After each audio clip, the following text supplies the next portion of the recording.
ብዙ ሚስቶች የቤት ስራ ሲበዛብን መብላት ያስጠላናል፣ ከበላን ይደክመናል። ስለዚህ ስራችንን ስንጨርስ ነው የምንበላው ትሉኛላችሁ።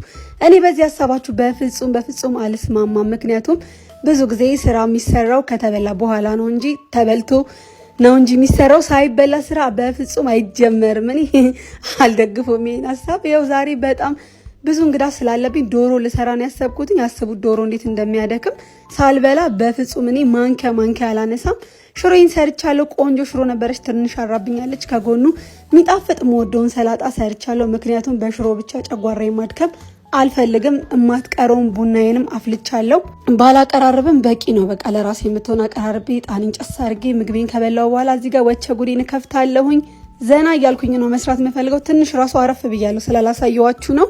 ከራስ በላይ ንፋስ ነው ነገሩ። የማይደርስ ነገር የለም፣ ሁሉም ይደርሳል፣ ስራውም ይደርሳል። እናንተ በልታችሁ ጠጥታችሁ ቡናችሁንም ፏ ብላችሁ ነው መስራት ያለባችሁ እንጂ ዝም ብሎ ድክም ስራ ያልቃል እንዴ?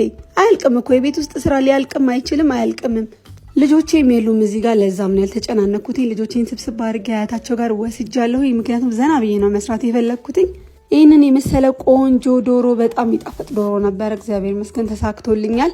ደስ ብሎኝ ነው የዋልኩት። ብዙም የድካም ስሜት ራሱ አልተሰማኝም፣ ምክንያቱም በልቼ ነው የምሰራው። አሁን ከዚችም ዶሮ ላይ በቃ አይቀርለትም ማለት ነው።